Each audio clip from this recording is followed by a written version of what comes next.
കർത്താവിൻ്റെ ധന്യനാമം വാഴ്ത്തപ്പെടുമാറാകട്ടെ. ഈ ചർച്ചിലെ കർത്താവിൻ്റെ ദാസനും ദാസിക്കും വിദേശത്തായിരുന്ന പ്രിയ മകനും ഭാര്യയും കുഞ്ഞുങ്ങൾക്കും വിശേഷാൽ നമ്മുടെ മധ്യത്തിൽ അതിഥിയായിട്ട് കടന്നു വന്ന കർത്താവിൻ്റെ ദാസനും പ്രിയ സജിപാസ്റ്റനും ഭാര്യയ്ക്കും വേഗം വരുന്ന യേശുക്രിസ്തുവിൻ്റെ നാമത്തിൽ സ്നേഹവന്ദനങ്ങൾ അറിയിക്കുന്നു. പുതുവർഷത്തിലേക്ക് പ്രവേശിക്കുവാൻ ദൈവം നമുക്ക് ഭാഗ്യം നൽകി, അല്ലെങ്കിൽ ദൈവം നമ്മളെ അനുവദിച്ചു എന്ന് പറയുന്നതായിരിക്കും ശരി. എത്രയോ പേര് വേദവ്യാസം പറഞ്ഞതുപോലെ കഴിഞ്ഞ വർഷം ഈ ലോകത്തിൻ്റെ പ്രതാപത്തിൽ ജീവിച്ച അനേക ഉന്നതന്മാർ, ശ്രേഷ്ഠന്മാർ, പേരെടുത്ത് പറയാനാണെങ്കിൽ ഒത്തിരിയൊക്കെ ഉണ്ട്. അവരെല്ലാം ഈ ലോകത്തിൽ നിന്ന് മാറ്റപ്പെട്ടു. ആ മരണത്തിൻ്റെ കരിനിഴൽ നമ്മുടെയും ജീവിതത്തിൽ കടന്നു വരാതെ ദൈവം നമ്മെ സൂക്ഷിച്ചു, പരിപാലിച്ചു. ആയുസ് കുറച്ച് നാൾ കൂടി നീട്ടിത്തന്നു. ഞാൻ സാധാരണ എൻ്റെ പ്രസംഗ ഭാഷയിൽ പറയാറുള്ളത്, നമുക്ക് തന്നിരിക്കുന്ന ആയുസ് നമ്മുടെ ഇഷ്ടം ചെയ്യാനായിട്ടല്ല തന്നിരിക്കുന്നത്. ദൈവ ഇഷ്ടം ചെയ്ത് വാഗ്ദത്തം പ്രാപിക്കാൻ വേണ്ടി ദൈവം നമുക്ക് ആയുസ് നീട്ടി തന്നിരിക്കുകയാണ് എന്നൊരു ചിന്തയോട് വേണം നമ്മൾ ഓരോരുത്തരും ജീവിക്കുക. ദൈവമക്കളാകുന്ന നമ്മൾ ജീവിക്കുക. പലർക്കും ആ ചിന്ത ഇല്ല എന്ന് തോന്നിപ്പോകുന്നു പല സന്ദർഭങ്ങളിലായിട്ട് നമ്മൾ പഠിക്കുമ്പോൾ. അതുകൊണ്ട് നമുക്ക് തന്നിരിക്കുന്ന ആയുസ് 2026 പ്രവേശിക്കുവാൻ ദൈവം നമുക്ക് ഭാഗ്യം തന്നതാണ്. സ്തോത്രം.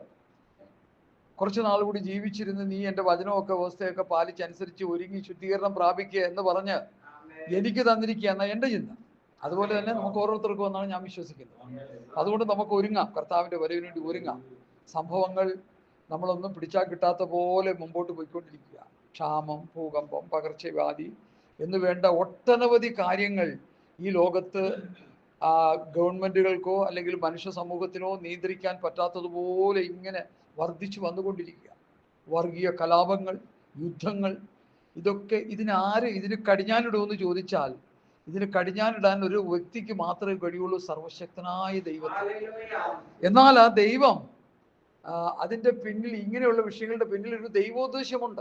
യുദ്ധങ്ങൾ നടക്കണം, ക്ഷാമം ഉണ്ടാകണം, ഭൂകമ്പം ഉണ്ടാകണം, ഇന്ന് കാണുന്ന ഈ ക്രൈസിസ് ഒക്കെ ഈ ഭൂമിയിൽ ഉണ്ടാകണം.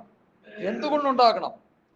ഞാനതിനെക്കുറിച്ച് ചിന്തിച്ചപ്പോൾ എനിക്ക് കിട്ടിയ മറുപടി, വിശുദ്ധ വേദപുസ്തകത്തിൽ കർത്താവിൻ്റെ പ്രവാചകന്മാർ പ്രവചിച്ച പ്രാവചനിക സൂക്തങ്ങളാണ് നമ്മൾ കണ്ടുകൊണ്ടിരിക്കുന്നത്. ഇത് നടന്നേ പറ്റൂ. യുദ്ധങ്ങൾ നടക്കണം, അതുപോലെ ക്ഷാമം വരണം, ഭൂകമ്പം വരണം, അങ്ങനെ പല ക്രൈസിസ്, മനുഷ്യന് ഇഷ്ടപ്പെടാത്തത് പലതും ഇവിടെ വന്നേ പറ്റൂ. അത് ദൈവത്തിൻ്റെ വചനത്തിൻ്റെ നിവൃത്തികളാണ്. എന്നാൽ ഈ ക്രൈസിസിൻ്റെ നടുവിലൂടെ നമ്മൾ ദൈവവചനം അനുസരിച്ച് വിശുദ്ധിയോടെ നിർമ്മലതയോടെ ജീവിച്ച് കർത്താവിൻ്റെ വരവിന് വേണ്ടി ഒരുങ്ങുക എന്നുള്ളതാണ് നമ്മെ സംബന്ധിച്ചിടത്തോളം ദൈവത്തിൻ്റെ പർപ്പസ്. വാട്ട് ഈസ് ദ നമ്മുടെ ക്രിസ്ത്യ ജീവിതത്തിൻ്റെ പർപ്പസ് എന്താണെന്ന് പലരും മറന്നു പോകാറ്. ഞങ്ങളെ ദൈവവചനം പഠിപ്പിച്ച കർത്താവിൻ്റെ ദാസൻ എപ്പോഴും ചോദിക്കും, നമ്മുടെ ജീവിതത്തിൻ്റെ ലക്ഷ്യം എന്താണ്, ഗോൾ എന്താണെന്ന് പലപ്പോഴും മറന്നു പോകരുത്. നമ്മുടെ ജീവിതയാത്രയിൽ ചിലപ്പോൾ നമ്മൾ മറന്നുപോയെന്ന് വരാം. നമ്മൾ മറന്നു പോകാതെ എപ്പോഴും ഓർക്കേണ്ടത് കർത്താവിൻ്റെ വരവുണ്ട്. ആ വരവിന് വേണ്ടി ഒരുങ്ങി നിൽക്കണമെന്നുള്ളൊരു ചിന്ത നമ്മുടെ ഉള്ളിൽ എപ്പോഴും ഉണ്ടാകും. സ്തോത്രം. അത് നമ്മളിലുണ്ട് എങ്കിലും ഒന്നുകൂടി അതിനെ ഒന്ന് പ്രചോദനം തരാൻ വേണ്ടി ഞാൻ ഈ വാക്കുകൾ പറഞ്ഞതേ ഉള്ളൂ. സ്തോത്രം. സമയത്തിൻ്റെ പരിമിതി കൊണ്ട് മറ്റ് വിഷയങ്ങളിലേക്കൊന്നും ഞാൻ കടക്കുന്നില്ല. നമ്മൾ കഴിഞ്ഞ ദിവസങ്ങളിലൂടെ ഞങ്ങൾ പഠിച്ചുകൊണ്ടിരുന്ന വിഷയം പൗലൂസിൻ്റെ പ്രാർത്ഥന എന്നുള്ളതാണ്. പൗലൂസ് പ്രാർത്ഥിച്ച പ്രാർത്ഥനകൾ ഈ വേദപുസ്തകത്തിൽ പുതിയ നിയമത്തിൽ ലോർഡ്സ് പ്രയർ എന്നൊരു പ്രാർത്ഥനയുണ്ട്, അല്ലേ? നമുക്കറിയാം, സ്വർഗസ്ഥനായ ഞങ്ങളുടെ പിതാവേ. ലോർഡ്സ് പ്രയർ ഉണ്ട്, പോൾസ് പ്രയറും ഉണ്ട്. പൗലൂസിന്റെ പ്രാർത്ഥനയെ കുറിച്ച് ആരും അതെങ്ങനെ ചിന്തിക്കാറില്ല എന്ന് എനിക്ക് തോന്നുന്നു. ഞാനങ്ങനെ കേട്ടിട്ടില്ല, പലരും പ്രസംഗിച്ച് കേട്ടിട്ടില്ല. എന്നാൽ അതൊരു വചന വെളിപ്പാടായിട്ട് കർത്താവിൻ്റെ ഹൃദയത്തിൽ തന്നു. അന്നു മുതൽ ഞാനത് പ്രസംഗിച്ചുകൊണ്ടിരിക്കുക വർഷങ്ങളായി. പൗലൂസ് താൻ നടത്തിയ സഭകൾക്ക് വേണ്ടി പ്രാർത്ഥിച്ച പ്രാർത്ഥന, കർത്താവ് തൻ്റെ ശിഷ്യന്മാരെ പഠിപ്പിച്ച പ്രാർത്ഥന, സ്വർഗസ്ഥനായ ഞങ്ങളുടെ പിതാവേ. അടുത്തത്, അങ്ങടെ രാജ്യം വരണമെന്നല്ലേ?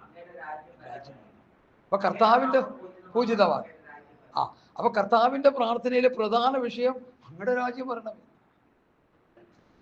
സ്തോത്രം. നമ്മുടെ പ്രാർത്ഥനയുടെ പ്രധാന വിഷയം എന്തോ? ഭൗതികമായ കാര്യങ്ങളൊക്കെ പറഞ്ഞ് കർത്താവേ അത് തരണേ, ഇത് തരണേ, കർത്താവേ അത് തരണേ, നല്ല കാര്യങ്ങളാണ്, അത് പ്രാർത്ഥിക്കരുതെന്നുള്ളത് ഞാൻ പറയുന്നില്ല. എന്നാൽ അതിനേക്കാൾ ഉപരി കർത്താവ് പ്രാർത്ഥിച്ച പ്രാർത്ഥനയുടെ ആ ആത്മീക യാഥാർത്ഥ്യങ്ങളെ നമ്മൾ ഉൾക്കൊണ്ടുകൊണ്ട് നമ്മുടെ ജീവിതം മുന്നോട്ട് നയിക്കണം. നമ്മളൊരു രാജ്യത്ത് ജീവിക്കുക അല്ലെ, ഇന്ത്യ മഹാരാജ്യത്ത്. അങ്ങനെ ജീവിക്കുമ്പോൾ തന്നെ കർത്താവെ അങ്ങടെ രാജ്യം വരണമേ എന്നൊരു ചിന്ത നമ്മുടെ ഉള്ളിലുണ്ടാകണം. അല്ലെങ്കിൽ എന്താ പറ്റും, ഈ രാജ്യത്തിലെ ജീവിതം കൊണ്ട് നമ്മുടെ ഒരുപക്ഷെ എരിഞ്ഞടങ്ങി അങ്ങ് പോകും. അതുകൊണ്ട് ദൈവരാജ്യത്തിന് വേണ്ടി കാത്തിരിക്കുക. ഈ പ്രവൃത്തി പുസ്തകം 28-ാം അധ്യായത്തിൽ ഞാൻ എപ്പോഴും പറയുന്ന പദങ്ങളാണ്. എൻ്റെ ഹൃദയത്തിൽ കർത്താവ് പ്രകാശിപ്പിക്കുന്നുണ്ട് പറയുക. 2 ഭാഗത്ത് പൗലോസ് പറയുന്നുണ്ട്, ദൈവരാജ്യം, സ്വർഗരാജ്യം, ദൈവരാജ്യം, ദൈവരാജ്യം. തൻ്റെ ശുശ്രൂഷയുടെ നല്ലൊരു ശതമാനം ദൈവരാജ്യത്തെ കുറിച്ച് പ്രസംഗിക്കുക, യേശു ക്രിസ്തുവിനെ കുറിച്ച് പ്രസംഗിക്കുക. ഞാൻ സാധാരണ ഒരു ചോദ്യമായിട്ട് എല്ലാവരോടും ചോദിക്കാറുണ്ട്, ഇന്നും ഞാൻ ഇതിൽ ചോദിക്കുകയാണ്, നമ്മുടെ പ്രസംഗങ്ങളും നമ്മുടെ പ്രബോധനങ്ങളും എന്താണ്? ദൈവരാജ്യത്തെ കുറിച്ചാണോ? സ്വർഗരാജ്യത്തെ കുറിച്ചാണോ? ഹല്ലേലൂയ. നിത്യതയെ കുറിച്ചാണോ? രൂപാന്തര ശരീരത്തെ കുറിച്ചാണോ?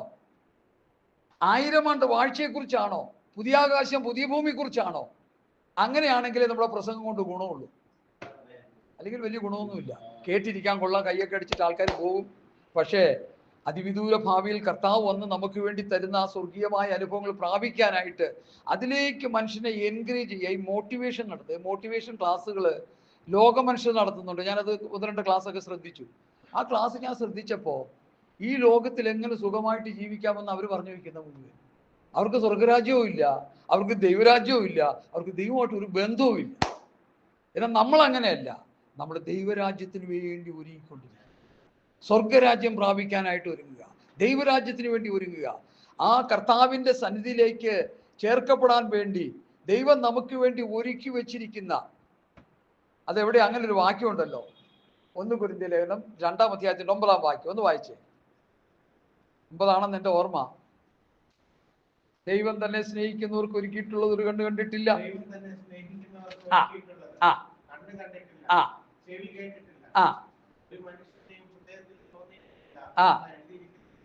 മതി അവിടെ കേട്ടെ.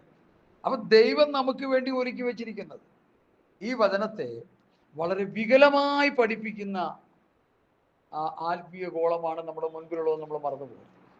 ഒരിക്കൽ ഞാൻ ഇതിനെക്കുറിച്ചൊരു പ്രസംഗം കേട്ടോണ്ടിരുന്നപ്പോൾ ഒരു പാസ്റ്റർ ഇങ്ങനെ പ്രസംഗിക്കുക, ദൈവം നമുക്ക് വേണ്ടി ഒരുക്കി വെച്ചിരിക്കുന്നു. എന്നിട്ട് പുള്ളി ഇങ്ങനെ വിരൽ ചൂണ്ടി പറയാ, സഹോദര നിനക്ക് വേണ്ടി, സഹോദരി നിനക്ക് വേണ്ടി, പ്രിയ കുഞ്ഞെ നിനക്ക് വേണ്ടി, പഠിക്കുന്ന കുഞ്ഞെ നിനക്ക് വേണ്ടി ഒരുക്കി വെച്ചിരിക്കുന്ന വിസ, അല്ലെങ്കിൽ ജോലി, അല്ലെങ്കിൽ സാമ്പത്തികം, അല്ലെങ്കിൽ ഭൗതികമായ നന്മകൾ അടുത്തിരിക്കുന്നവർക്ക് അറിയത്തില്ല. ദൈവം നിനക്ക് വേണ്ടി മാത്രം ഒരുക്കി വെക്കുക. അത് തെറ്റാണത്. ആ വാക്യത്തിന്റെ ആ 2-ാമത്തെ ഭാഗത്തിലേക്ക് നമുക്ക് വരാം. അതതിന്റെ കാര്യം. ആത്മാവിനാൽ നമുക്ക് വെളിപ്പെടുത്തി. പൗലോസ് പറയുന്നു, ദൈവം തന്നെ സ്നേഹിക്കുന്നവർക്ക് ഒരുക്കിയിട്ടുള്ള ഒരു കണ്ണ് കണ്ടിട്ടില്ല, ഒരു ചെവി കേട്ടിട്ടില്ല, ഒരു മനുഷ്യന്റെ ഹൃദയത്തിൽ തോന്നിയിട്ടില്ല എന്ന് എഴുതിയിരിക്കുന്നു. എന്നാൽ വിശ്വാസികളാകുന്ന നമുക്ക്, ദൈവമക്കൾക്ക്, ദൈവത്തിന്റെ കുഞ്ഞുങ്ങൾക്ക് അത് വെളിപ്പെടുത്തി. എങ്ങനെ വെളിപ്പെടുത്തി? വചനത്തിലൂടെ വെളിപ്പെടുത്തിയിട്ടുണ്ട്. അതാണ് നമുക്ക് വേണ്ടി ഒരുക്കി വെച്ചിരിക്കുന്ന രൂപാന്തര ശരീരം. അതാണ് കർത്താവിന്റെ വരവിൽ ചേർക്കപ്പെടുന്ന അനുഭവം. അതാണ് പുതിയ ആകാശം പുതിയ ഭൂമിയിലെ ജീവിതം. അതാണ് 1000 ആണ്ട് വാഴ്ച. അതാണ് സ്വർഗീയമായ അനുഗ്രഹത്തിന്റെ കലവറ. അതിനെ ഭൗതികവൽക്കരിച്ച് പ്രസംഗിച്ചു കൊണ്ടിരിക്കുക. ഞാനതിനെതിരാ. ഞാനിവിടെ വന്നപ്പോ ഈ സഹോദരനോട് വിശേഷങ്ങളൊക്കെ തിരക്കിയപ്പോൾ ഒരു തോമസ് എന്ന് പറഞ്ഞൊരു പാസ്റ്റർ, ജോൺ തോമസ്. ഈ ജോൺ തോമസ് പാസ്റ്ററിനെ എനിക്ക് ഒത്തിരി ഇഷ്ടമാണ്. കാരണം അറിയാമോ പാസ്റ്ററിനെ? അറിയില്ല. കേൾക്കണം. അദ്ദേഹത്തിന്റെ അരികത്ത് നിൽക്കത്തില്ല ഞാൻ. അതുപോലെ ശക്തിയോടെ ദൈവവചനം പറയുന്ന ഒരു കർത്താവിൻ്റെ ദാസൻ എനിക്ക് വളരെ ഇഷ്ടമാണ്. കാരണം മനുഷ്യന്റെ പാപത്തിനെതിരെ, അവന്റെ അശുദ്ധിക്കെതിരെ ദൈവവചനം കൊണ്ട് അവരെ കഴുകി വെടിപ്പാക്കി നിർമ്മലീകരിച്ച് അദ്ദേഹത്തിൻ്റെ ഒരു പ്രസംഗം നമ്മുടെ കണ്ണടച്ച് ധ്യാനിച്ച് ആത്മാവിൽ കേട്ടുകൊണ്ടിരുന്നാൽ ആ മീറ്റിംഗ് കഴിയുമ്പോൾ വലിയ ശുദ്ധീകരണത്തോടെ നമുക്ക് പോകാൻ പറ്റും. അതാണ് പ്രസംഗങ്ങൾ. അല്ലാതെ ദൈവം നമുക്ക് വേണ്ടി ഒരുക്കി വെച്ചിരിക്കുന്ന ലോകത്തിലെ ഭൗതികമാണെന്ന് പറഞ്ഞാൽ അപ്പോസ്തലനായ പൗലോസ് എഴുതിയ വചനത്തിന് അത് വിരുദ്ധമാണ്. ഇവിടെ പറയുന്നത് ദൈവം നമുക്ക് ആത്മാവിനാൽ വെളിപ്പെടുത്തി, പരിശുദ്ധാത്മാവിൽ നമുക്കിത് വെളിപ്പെടുത്തി തന്നിട്ടുണ്ട്. കർത്താവിന്റെ ശിഷ്യന്മാർ, കൂടെ നടന്ന ശിഷ്യന്മാർ 12 പേരും ആദ്യം അവർക്ക് കാര്യങ്ങളൊന്നും മനസ്സിലായില്ല. ആത്മാവ് വന്നു കഴിഞ്ഞപ്പോഴാണ് സ്വർഗീയമായ അനുഗ്രഹത്തിന്റെ കലവറകൾ അവർക്ക് വേണ്ടി ദൈവം ഒരുക്കി വെച്ചിരിക്കുന്നത് അത് മനസ്സിലാകാനിടയായത്. പുതിയ ആകാശത്തെക്കുറിച്ചും പുതിയ ഭൂമിയെക്കുറിച്ചും അല്ലെങ്കിൽ രൂപാന്തര ശരീരത്തെക്കുറിച്ചും 1000 ആണ്ട് വാഴ്ചയെക്കുറിച്ചും നിത്യതയെക്കുറിച്ചും സ്വർഗത്തെക്കുറിച്ചും ദൈവരാജ്യത്തെക്കുറിച്ചുമുള്ള വലിയ വെളിപ്പാടുകൾ ആത്മാവ് വന്നതിന് ശേഷമാണ് അവർക്കത് വെളിപ്പെട്ട് കിട്ടിയതും അവരത് എഴുതി വെച്ചത്. അതുകൊണ്ട് ഇവിടെ പൗലോസ് പറയുന്നത് എന്താ, അവന്റെ ആത്മാവിനാൽ വെളിപ്പെടുത്തിയിരിക്കുന്നു. ആത്മാവ് സകലത്തെയും ദൈവത്തിന്റെ ആഴങ്ങളെയും ആരായുന്നു. അപ്പൊ നമ്മൾ ദൈവാത്മാവ് പ്രാപിച്ചവര് ആത്മാവിൽ ദൈവവചനം പഠിക്കുമ്പോൾ അത് നമുക്ക് വെളിപ്പെട്ട് കിട്ടും. ഏറ്റവും മുഖപരമായിട്ട് അന്ന് പറഞ്ഞത് മാത്രമേ ഉള്ളൂ. എൻ്റെ വിഷയത്തിലേക്ക് ഞാൻ മടങ്ങി വരിക. അപ്പോൾ പൗലോസിന്റെ പ്രാർത്ഥനകൾ, പോൾസ് പ്രെയർ എന്നുള്ളൊരു പ്രെയർ വേദപുസ്തകത്തിലുണ്ട്. അത് പലരും പ്രസംഗിക്കാത്തത് കൊണ്ടാണ്, ഒരുപക്ഷെ ആ വചനം വെളിപ്പാടായിട്ട് കിട്ടാത്തതുകൊണ്ടായിരിക്കാം. എനിക്കത് കിട്ടിയത് കൊണ്ട് ഞാനത് പറഞ്ഞുകൊണ്ടിരിക്കുക. കൃപയാൽ കൃപയാൽ കൃപയാൽ. പൗലോസിന്റെ പ്രാർത്ഥനയുടെ ഒന്നാമത്തെ പ്രാർത്ഥന ഞങ്ങൾ കഴിഞ്ഞ ദിവസം ധ്യാനിച്ചു. ഒന്ന് ഓടിച്ച് പറഞ്ഞിട്ട് രണ്ടാമത്തെ പ്രാർത്ഥനയിലേക്ക് വരികയാണ്. എഫേസ്യ ലേഖനം അതിൻ്റെ 1-ാം അധ്യായത്തിന്റെ 16 മുതലാണ് ആ പ്രാർത്ഥന കിടക്കുന്നത്. എൻ്റെ പ്രാർത്ഥനയിൽ നിങ്ങളെ ഓർത്തും കൊണ്ട്. അപ്പോ പൗലൂസിന്റെ പ്രാർത്ഥനയിൽ ആരെ ഓർക്കുന്നു? എഫേസ്യയിലെ വിശ്വാസികളെ പൗലൂസ് ഓർക്കുക. എന്താ പ്രാർത്ഥന? ഒന്ന് വായിച്ചാട്ടെ, അമ്മാമ്മ ഒന്ന് വായിച്ചാട്ടെ ഉറച്ച്. എഫേസ്യർ 1:16 മുതൽ. ആ ആ അല്ല എന്റെ പ്രാർത്ഥന ആ ആ ആ മതി, അവിടെ നിൽക്കട്ടെ ഒരു നിമിഷം. അത് കഴിഞ്ഞ് കണ്ടിന്യൂഷൻ വായിക്കണം കേട്ടോ. അപ്പൊ ഇവിടെ പ്രാർത്ഥനയിൽ പൗലോസ് പ്രാർത്ഥിക്കുക. സ്വതന്ത്രം എന്താണ്? നമ്മുടെ കർത്താവായ യേശുക്രിസ്തുവിന്റെ ദൈവവും മഹത്വമുള്ള പിതാവുമായവൻ നിങ്ങൾക്ക് തന്നെ കുറിച്ചുള്ള പരിജ്ഞാനത്തിൽ ജ്ഞാനത്തിന്റെയും വെളിപ്പാടിന്റെയും ആത്മാവിനെ എഫേസ്യയിലെ വിശ്വാസികളെ നിങ്ങൾക്ക് കിട്ടണം. നോക്കിക്കേ, ദൈവസഭയുടെ അതിശ്രേഷ്ഠ അപ്പോസ്തലൻ പൗലോസ് പറയാണ്, എഫേസ്യയിലെ വിശ്വാസികൾക്ക് എന്തുണ്ടാകണം? ദൈവത്തെക്കുറിച്ചുള്ള പരിജ്ഞാനം ഉണ്ടാകണം, ജ്ഞാനത്തിന്റെ ആത്മാവുണ്ടാകണം, വെളിപ്പാടിന്റെ ആത്മാവുണ്ടാകണം. ഇന്ന് വിശ്വാസികൾക്ക് എന്തുകൊണ്ടാണ് അത് ഉണ്ടാകാത്തത്? അതിനുവേണ്ടി പ്രാർത്ഥിക്കാൻ ആളില്ല. സ്തോത്രം. ഞങ്ങളുടെ എറണാകുളം പട്ടണത്തിൽ നടന്ന ഒരു പോഷത്ത് ഞാൻ പറയട്ടെ. അമൃതാനന്ദമായി വരുന്നു എന്ന് ഒരു റൂമർ കിട്ടി എന്തൊക്കെയുള്ള വർഷങ്ങൾക്ക് മുമ്പാ. ഉടനെ പാസ്റ്റർമാരെല്ലാം കൂടി അമൃതാനന്ദമായി വരാൻ പോവാണ്. അവരെന്ത് ചെയ്യണം? അവരിവിടെ വരാൻ പാടില്ല. ഇവർക്ക് എന്നാ കാര്യം? ആരൊക്കെ വരുവോ പോവുകയോ ചെയ്യട്ടെ. അപ്പൊ പാസ്റ്റർമാർക്ക് എന്താ അതിന്മേൽ ഇത്ര അത് ഒരു വന്നാൽ പോരാട്ടം കൂടി ഇല്ലേ? പോരാട്ടം ഇല്ലേ? എന്തോ ഒരു കഷ്ടമാണ്. 1 യോഹന്നാന്റെ ലേഖനം 5-ാം അധ്യായത്തിന്റെ 19-ാം വാക്യത്തിൽ നമ്മൾ വായിച്ച് പഠിച്ചു വെച്ചുകൊണ്ടിരിക്കുന്നത് എന്താ? സർവ്വലോകവും ദുഷ്ടന്റെ അധീനത്തിൽ കിടക്കുന്ന രോഗിത് ദുഷ്ടന്റെ ആൾക്കാരെല്ലാം വരിക പോവുകയോ ചെയ്യട്ടെ. നമുക്ക് എന്നാ കാര്യം? പൊന്നു തൂക്കെടുത്ത് പൂച്ചയ്ക്ക് എന്നാ കാര്യം? അപ്പൊ ഇവര് പാസ്റ്റർമാരെല്ലാം കൂടി ചേർന്നിട്ട് നമുക്ക് പ്രാർത്ഥിക്കണം ഇവരിവിടെ വരാൻ പാടില്ല. ഞാനിത് സൂക്ഷ്മമായിട്ട് വീക്ഷിച്ചോണ്ട് ഞാനിതൊന്നും പെടത്തില്ല കേട്ടോ. ഇങ്ങനെയുള്ള ഈ പൊട്ടത്തരങ്ങൾക്ക് നമ്മളില്ല. ഞാനിതിങ്ങനെ നോക്കി ഇരുന്നിട്ട് അവസാനം എന്ത് ചെയ്തു? അമൃതാനന്ദമായി വന്നു. 1 മാസം അവിടെ തിന്നു കുടിച്ച് കിടന്നു. അവരവരുടെ പരിപാടികളൊക്കെ ഒപ്പിച്ചിട്ട് അവർ പോയി. ഈ പ്രയർ വാക്ക് നടത്തിയതിന് വേണ്ടി. പാസ്റ്റർമാരുടെ പേരെന്ന് ഞാൻ പറഞ്ഞ് അവരെ വ്യക്തിപരമായിട്ട് വ്യക്തിഹത്യ നടത്താൻ താല്പര്യപ്പെടുന്നില്ല. പ്രയർ വാക്ക് നടത്തി. പുള്ളി വരരുത്, അവര് വരരുത്. അവര് വരുവോ പോവുകയോ ചെയ്യും. നമുക്കെന്നാ ബന്ധം? നമ്മളെ ഏൽപ്പിച്ചിരിക്കുന്ന ദൗത്യം എന്താ? കർത്താവിന്റെ വേണ്ടി ഒരുങ്ങുക, ദൈവജനം പഠിപ്പിക്കുക. ഇവിടെ പൗലോസ് എന്ത് ചെയ്തു? പൗലോസ് എന്താ ചെയ്തത്? ആ വാക്യം നിങ്ങൾ ശ്രദ്ധിച്ചോട്ടെ. എൻ്റെ പ്രാർത്ഥനയിൽ നിങ്ങളെ ഓർത്തും കൊണ്ട് നമ്മുടെ കർത്താവായ യേശുക്രിസ്തുവിന്റെ ദൈവവും മഹത്വമുള്ള പിതാവുമായവൻ നിങ്ങൾക്ക് തന്നെ കുറിച്ചുള്ള പരിജ്ഞാനത്തിൽ ജ്ഞാനത്തിന്റെ വെളിപ്പാടിന്റെയും ആത്മാവിനെ തരേണ്ടതിന്. അടുത്ത വായിച്ചാട്ടെ ബ്രദർ. അമ്മമ്മ വിടത്തില്ല. നിങ്ങളുടെ ഹൃദയദൃഷ്ടി പ്രകാശിക്കണം. അവിടെ നിൽക്കട്ടെ, ആ വാക്യത്തിൽ നിൽക്കട്ടെ, മുമ്പോട്ട് പോരുത്. ഹൃദയദൃഷ്ടി പ്രകാശിക്കണം. പെന്തക്കോസ്തരായ നമ്മളുടെ ഹൃദയദൃഷ്ടി പ്രകാശിക്കണം. ഈ കാണുന്ന ആശ്ചര്യമായ കണ്ണുകൾക്ക് കാഴ്ച നഷ്ടപ്പെടുമ്പോൾ നമ്മൾ ഡോക്ടറെ അടുക്ക പോയി ചെക്കപ്പ് ഒക്കെ നടത്തി നമ്മൾ പവർ ഗ്ലാസ് മേടിച്ചു വെച്ച് ഈ കണ്ണിന്റെ കാഴ്ച നമ്മൾ എന്ത് ചെയ്യും? അത് മേക്കപ്പ് ചെയ്തുകൊണ്ടിരിക്കും, ഡെവലപ്പ് ചെയ്തുകൊണ്ടിരിക്കും. കാരണം പുസ്തകം വായിക്കണം, പോകണം, വണ്ടി ഓടിക്കണം, അതിനൊക്കെ വേണം. പ്രത്യേകിച്ച് ഈ ലൈസൻസ് എടുക്കുന്ന സമയത്തൊക്കെ നമ്മുടെ അല്ലേ വളരെ ശ്രദ്ധാലുക്കളായിരിക്കും. അവിടെ ചെല്ലുമ്പോൾ അവർ കുറെ ടെസ്റ്റൊക്കെ നടത്തും. അതിൽ വിജയിക്കണമെങ്കിൽ നല്ല പവർഫുൾ ഗ്ലാസ് ഒക്കെ വെച്ച് പോകും. കാരണം എന്താ? ഇവിടുത്തെ ജീവിതത്തിന് അത് ആവശ്യമാണ്, നല്ല കാര്യമാണ്. അതിനെക്കുറിച്ച് നമ്മൾ വളരെ ബോധവാന്മാരാണ്. പക്ഷെ ഹൃദയദൃഷ്ടി പ്രകാശിക്കാൻ നമുക്ക് കഴിയുന്നുണ്ടോ എന്നുള്ള ചിന്തിക്കുക. Hallelujah, hallelujah. സ്തോത്രം. പത്രോസിന്റെ 1-ാം ലേഖനത്തിൽ സ്തോത്രം ഒരു ദൃഷ്ടിയെക്കുറിച്ച് പറയുന്നുണ്ട്. ക്രിസ്ത്യ ദൃഷ്ടി. സ്തോത്രം. ദാസൻ നന്ദി. സ്തോത്രം. ക്രിസ്ത്യ ദൃഷ്ടി. ഇനി അത് പറയേണ്ട കാര്യമില്ല. ക്രിസ്ത്യ ദൃഷ്ടി. ഈ ക്രിസ്ത്യ ദൃഷ്ടി കൊണ്ട് എന്തൊക്കെ കാണാം? അടുത്തതെന്ന് പറഞ്ഞാൽ അതിന്റെ ലോജിക്കലായിട്ട് പറയുമ്പോൾ ലോകത്തിലെ കാര്യങ്ങളൊക്കെ കാണാം. ലോകത്തിലെ കാര്യങ്ങളൊക്കെ നല്ല പ്ലാവിന്റെ മുകളിൽ നിൽക്കുള്ള പഴുത്ത ചക്കയൊക്കെ നല്ല സൂപ്പറായിട്ട് കാണാം. നമുക്കൊണ്ട് തോട്ടിയിട്ടൊക്കെ ഇടാക്കുകയും ചെയ്യാം അല്ലേ? ചക്കക്കുതിയന്മാരാണല്ലോ നമ്മളൊക്കെ. ഞാൻ അതിൻ്റെ ഏറ്റവും മുമ്പിൽ നിൽക്കുന്ന ആളാണ്. അപ്പം അതൊക്കെ കാണാം. മാങ്ങ, ഞങ്ങൾക്കൊരു മാവുണ്ടായിരുന്നു. ആ മാവിലും മാങ്ങ എവിടെ നടക്കണം എന്നുള്ളതൊക്കെ ഇത് വെച്ച് ഇങ്ങനെ നോക്കിയെടുത്ത് ആരും കാണാത്ത മാങ്ങയൊക്കെ നോക്കി പിടിച്ച് തോട്ടിയിടുന്നതിൽ ഞാൻ വളരെ സ്പെഷ്യലിസ്റ്റ് ആയിരുന്നു.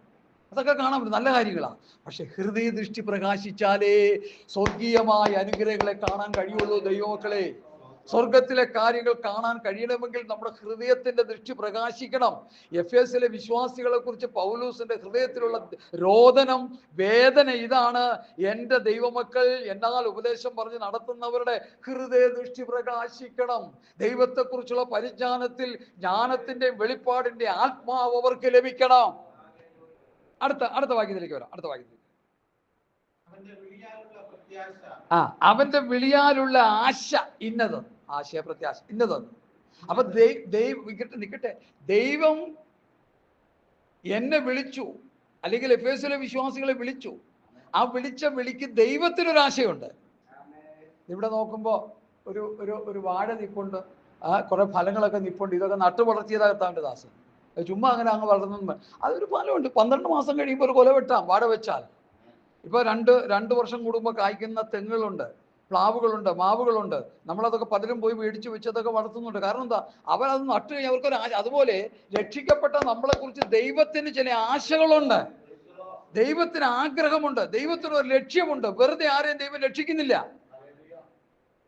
നമ്മൾ തിരഞ്ഞെടുക്കുന്ന ഈ കാൻഡിഡേറ്റ് ഒക്കെ ഉണ്ടല്ലോ, MLA-മാരും മന്ത്രിമാരൊക്കെ, അവർ നമ്മൾ തിരഞ്ഞെടുത്തോളം നമുക്ക് ഉള്ളിലൊരു ആശയുണ്ട്, നന്നായി ഭരിക്കണം. പക്ഷെ അവർ വേറെ ചെയ്തുകൊണ്ടിരിക്കുക, അത് വേറെ വിഷയം. നമ്മുടെ ആഗ്രഹം അവർ നിറവേറ്റുന്നില്ല.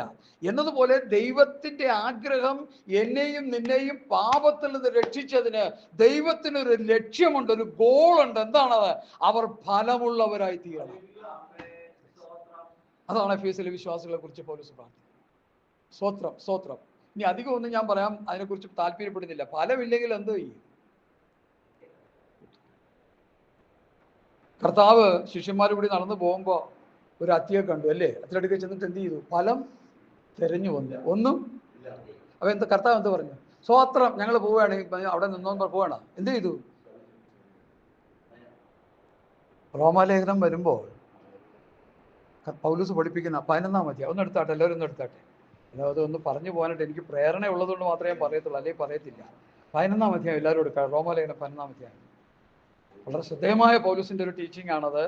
എന്നെ വളരെ പേടിപ്പെടുത്തുന്ന ഒരു പാഠമാണ്. അതിന്റെ 17 മുതൽ വായിക്കാം നമുക്ക്. 17 മുതൽ 11-ന്റെ 17 മുതൽ.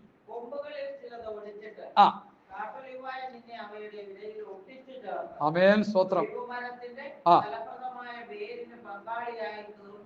എങ്കിലോ പ്രശംസിക്കരുത്. അടുത്ത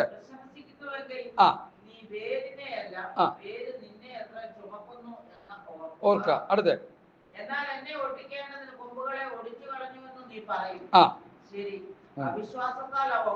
ഒടിഞ്ഞുപോയി.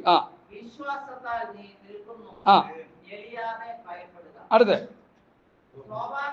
ആ വാക്യം അതാണ് ഞാൻ ഫോക്കസ് ചെയ്യുന്നത്. സ്വാഭാവിക കൊമ്പുകളെ ദൈവം ആദരിക്കാതെ പോയെങ്കിൽ നിന്നെയും ആദരിക്കാതെ വന്നേക്കും. നമ്മൾ ഏറ്റവും ഭയപ്പെടേണ്ട ഒരു വാക്യമാണ്.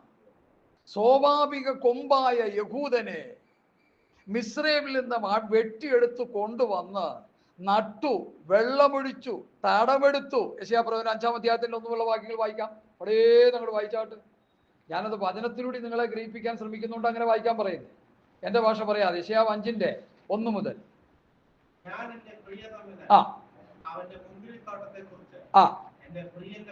പാട്ട് പാ.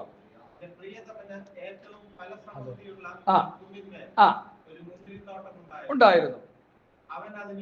വേലി കെട്ടി കല്ല് പെറുക്കി കളഞ്ഞു,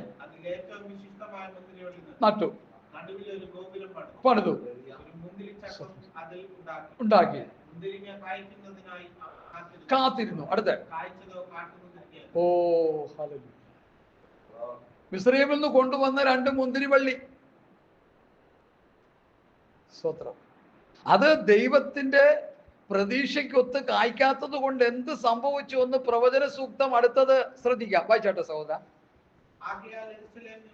ആകയാൽ യെരൂശലേം നിവാസികളെ, യഹൂദ പുരുഷന്മാരെ,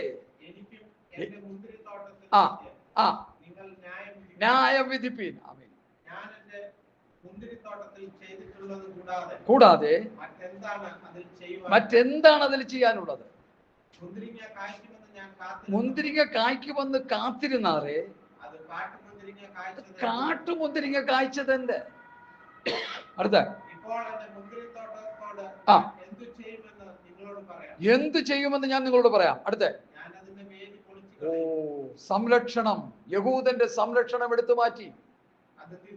അത് തിന്നുപോകും. ഞാൻ അതിന്റെ മതിലിടിച്ചു കളയും. അത് മതില്, വേലി ഒക്കെ സംരക്ഷണത്തെ കാണിക്കുന്നത്.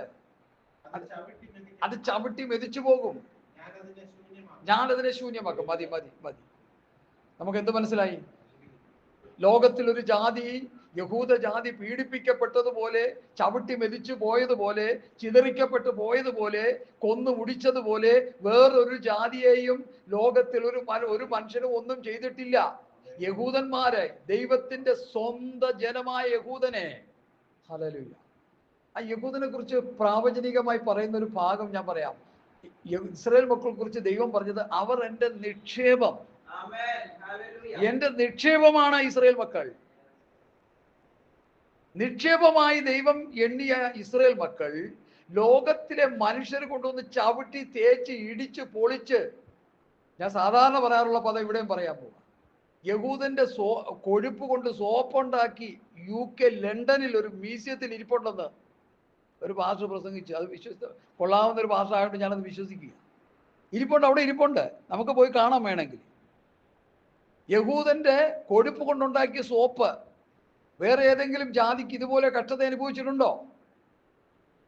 ദൈവത്തിന്റെ സംരക്ഷണം നൽകിയ ഇസ്രായേലിനെ, ദൈവം ഏറ്റവും സ്നേഹിച്ച ഇസ്രായേലിനെ, ദൈവത്തിന്റെ പൊന്നോമന പുത്രൻ എന്ന് വിളിക്കപ്പെട്ട ഇസ്രായേൽ മക്കളെ ജാതികൾ ചവിട്ടി അരയ്ക്കാനുള്ള കാരണം എന്ത്? മിസ്രൈമിൽ നിന്ന് കൊണ്ടുവന്ന് നട്ടു, ഫലത്തിന് വേണ്ടി നട്ടിട്ട് അവർ ഫലം കായ്ക്കാതെ കാട്ടുമുന്തിരിങ്ങ കായ്ച്ചു. ഒരു നിലവാരമില്ലാത്ത ജീവിതം അവർക്കുണ്ടായപ്പോൾ ദൈവം അവരെ കൈവിട്ട് കളഞ്ഞു, ദൈവം അവരെ ചിതറിച്ചു കളഞ്ഞു, ദൈവം അവരുടെ ശത്രുവിന്റെ കയ്യിൽ ഏൽപ്പിച്ചു കളഞ്ഞു. അത് തന്നെയാണ് യോഹന്നാന്റെ സുവിശേഷം 15-ാം അധ്യായത്തിൽ മുന്തിരിവള്ളിയുമായിട്ടുള്ള ബന്ധത്തിലും കർത്താവ് പഠിപ്പിക്കുന്നു. അല്ലേ? ഫലം കായ്ച്ചില്ലെങ്കിൽ എന്ത് ചെയ്യും? വെട്ടിക്കളി. അതുകൊണ്ട് എന്നെ കേൾക്കുന്ന പ്രിയപ്പെട്ടവരെ, നമ്മെക്കുറിച്ച് ദൈവത്തിനൊരു ആശയമുണ്ട്, ഒരു ആഗ്രഹമുണ്ട്, ഒരു താല്പര്യമുണ്ട്. ഓരോ ദൈവമൈതലിനെയും, ഓരോ ദൈവമക്കളെയും ദൈവം രക്ഷിക്കുമ്പോൾ ദൈവത്തിന്റെ തിരുഹൃദയത്തിൽ കിടക്കുന്ന ആഗ്രഹം എന്താണെന്ന് ഓരോരുത്തരും ദൈവസന്നിധിയിൽ പ്രാർത്ഥിച്ച് അത് മനസ്സിലാക്കി ആ ദൈവത്തിന്റെ ഗോൾ അല്ലെങ്കിൽ ദൈവത്തിന്റെ ആഗ്രഹം അല്ലെങ്കിൽ ആ ദൈവത്തിന്റെ ലക്ഷ്യപ്രാപ്തിക്ക് ഒത്തവണ്ണം നമ്മുടെ ക്രിസ്ത്യ ജീവിതം മുൻപോട്ട് വരുന്നില്ലെങ്കിൽ ഒരുപക്ഷെ ദൈവം നമ്മളെ നശിപ്പിച്ചു. മനസ്സിലായി? ദൈവം സ്നേഹവാനാണ്, ദൈവം സ്നേഹ സമ്പൂർണനാണ്, ദൈവം ദയാലുവാണ്, അവൻ മനസ്സിലുള്ളവനാണ്. ഈ 2-3 ദിവസം എന്നോടുകൂടി ഇരുന്ന് വചനം കേട്ടുകൊണ്ടിരിക്കുന്ന ഇവർ വഴിയിൽ വെച്ച് തളർന്നു പോയേക്കും, ഇവർക്ക് ഭക്ഷിപ്പാൻ കൊടുക്കരുത് ശിഷ്യന്മാരോട് പറഞ്ഞത് ദൈവത്തിന്റെ മനസ്സിലുള്ളതുകൊണ്ടല്ലേ? സ്തോത്രം, സ്തോത്രം, സ്തോത്രം. ഹല്ലേലൂയ. എന്നെ കേൾക്കുന്ന പ്രിയപ്പെട്ടവരെ, പൗലോസിന്റെ പ്രാർത്ഥനയിലെ ഒരു ഭാഗമാണ് നമ്മൾ വായിച്ചത്. എന്താ വായിച്ചത്? സ്തോത്രം, സ്തോത്രം. അവന്റെ വിളിയാലുള്ള ആശ ഇന്നതെന്നും. അടുത്ത വാക്യം, വിശുദ്ധന്മാരിൽ അവന്റെ അവകാശത്തിന്റെ മഹിമാധനം ഇന്നതെന്നും. ദൈവത്തിന് നമ്മളിൽ ഒരു അവകാശമുണ്ട്, അവകാശത്തിന്റെ മഹിമാധനം ഇന്നതെന്നും. അവന്റെ ബലത്തിൻ വല്ലഭത്വത്തിന്റെ വ്യാപാരത്താൽ വിശ്വസിക്കുന്ന നമുക്ക് വേണ്ടി വ്യാപരിക്കുന്ന അവന്റെ ശക്തിയുടെ അളവറ്റ വലിപ്പം ഇന്നതെന്നും അറിയേണ്ടതിന് എന്ത് ചെയ്യുന്നു? പ്രാർത്ഥിക്കുന്നു. എനിക്ക് കഴിഞ്ഞ ദിവസം ഈ വിഷയം എടുത്തതാണ്, പക്ഷേ ഇവിടെ പുതുതായിട്ടിരിക്കുന്ന പലരും ഉള്ളത് കൊണ്ട് ഒന്നുകൂടി എടുത്തിട്ട് ഞാനത് അങ്ങോട്ട് പറഞ്ഞു പോയെന്നേ ഉള്ളൂ. അപ്പം നമ്മളെക്കുറിച്ചുള്ള ദൈവഗീതം എന്താണ്? എഫേസിലെ വിശ്വാസികളെ കുറിച്ച് പൗലോസ് പ്രാർത്ഥിച്ചത് എന്താണ്? ഇത് തന്നെയാണ് നമ്മളും പ്രാർത്ഥിക്കേണ്ടത്. നമ്മുടെ വിശ്വാസികളെ കുറിച്ച്, നമ്മുടെ കൂട്ടുവിശ്വാസികളെ കുറിച്ച്, ദൈവമക്കളെ കുറിച്ച് നമ്മളും പ്രാർത്ഥിക്കേണ്ടത് ഇതാണ്. നമ്മളിപ്പോൾ കൂട്ടിവിശ്വാസികൾക്ക് വേണ്ടി പ്രാർത്ഥിക്കും. നമ്മൾ പ്രാർത്ഥിക്കുന്നത് എന്താ? കർത്താവേ, അവരുടെ കുഞ്ഞുങ്ങൾ പഠിച്ചുകൊണ്ടിരിക്കുന്നത് നല്ല ജോലി കൊടുക്കണം കർത്താവേ, നല്ലൊരു അനുഭവം കൊടുക്കണം കർത്താവേ, അവന് വീടില്ല കർത്താവേ, വീട് കൊടുക്കണം കർത്താവേ. ഇതൊന്നും പ്രാർത്ഥിക്കേണ്ടത് ഞാൻ പറയുന്നില്ല, അതൊക്കെ പ്രാർത്ഥിച്ചോ. പക്ഷെ അതിനേക്കാൾ ഉപരി പ്രാധാന്യം കൊടുത്ത് പഠിപ്പിക്കേണ്ടതും പ്രാർത്ഥിക്കേണ്ടതും ഈ സ്വർഗീയമായ അനുഗ്രഹത്തിന്റെ കലവറ നമ്മുടെ വിശ്വാസികൾ പ്രാപിച്ചെടുക്കണം എന്നുള്ള ചിന്തയായിരിക്കണം നമ്മുടെ പ്രാർത്ഥനയുടെ പിന്നിലുണ്ടാകേണ്ടത്. ഇനി അടുത്ത പ്രാർത്ഥനയിലേക്ക് വരിക. എഫേസ്യ ലേഖനം 3-ാം അധ്യായത്തിന്റെ 14 മുതൽ 21 വരെയുള്ള വാക്യങ്ങൾ ആരെങ്കിലും ഒന്ന് വായിച്ചാൽ.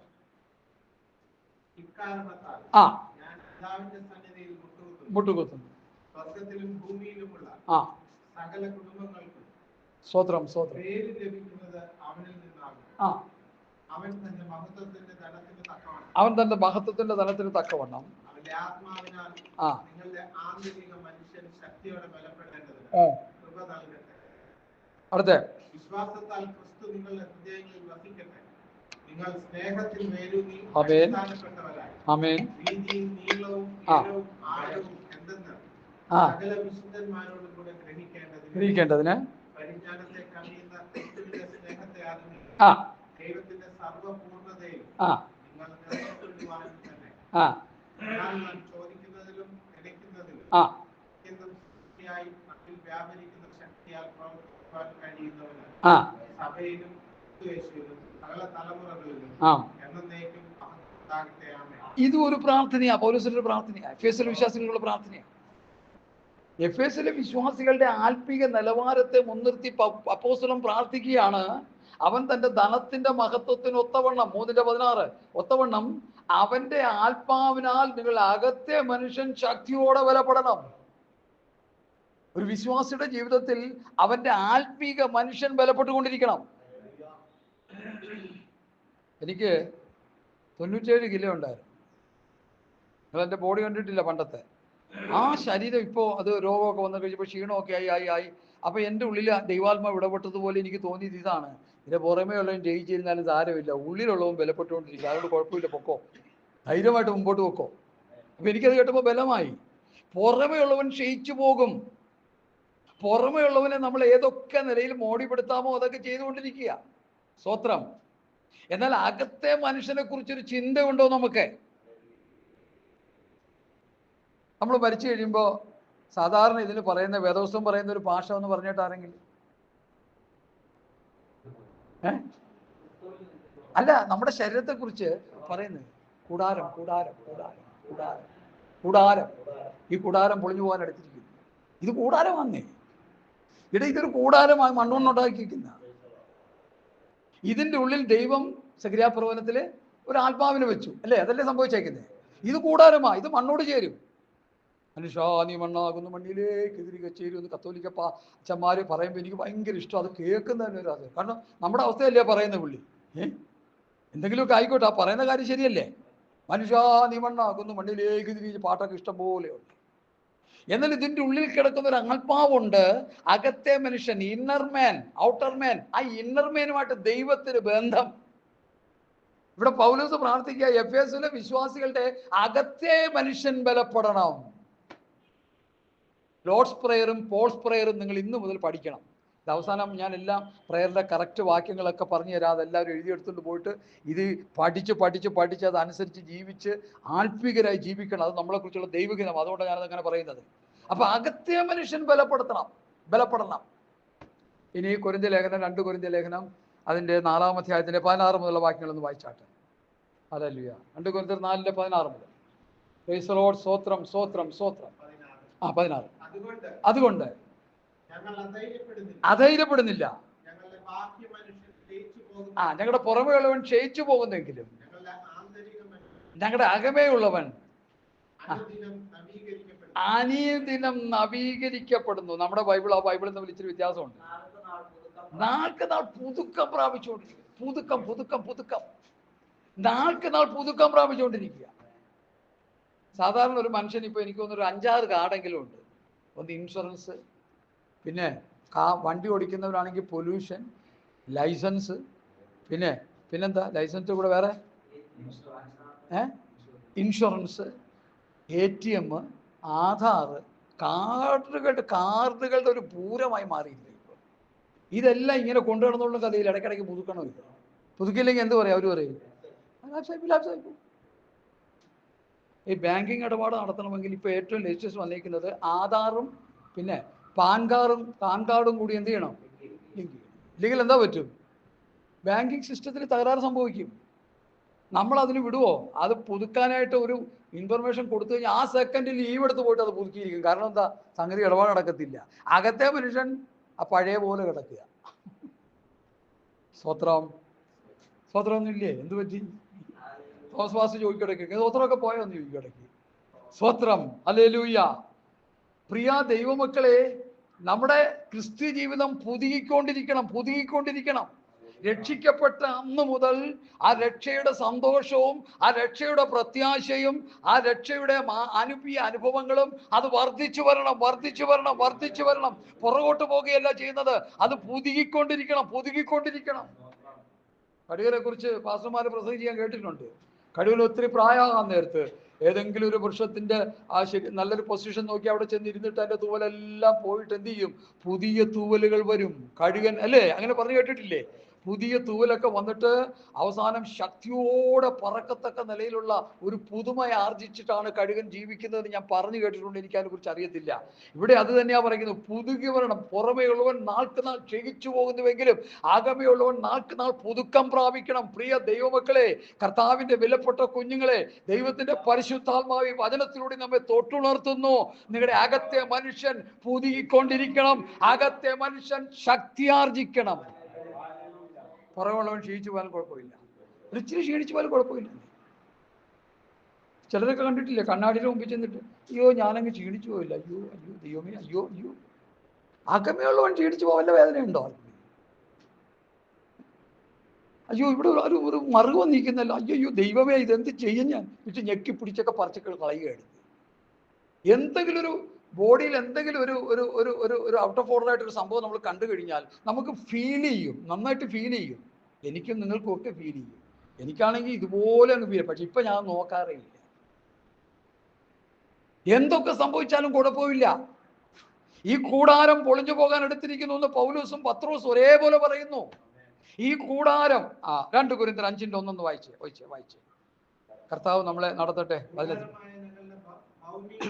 കൂടാരമായ ഞങ്ങളുടെ ഭൗമിക ഭവനം നശിച്ചു പോയാൽ, അഴിഞ്ഞു പോയാൽ, മണ്ണാങ്കട്ടയാണ്. അപ്പൊ അലിഞ്ഞു പോയാൽ കൈപ്പണിയല്ലാത്ത ഒരു ഭവനം, നിത്യഭവനം നമുക്ക് സ്വർഗത്തിൽ ഉണ്ടെന്ന് അറിയുന്നു.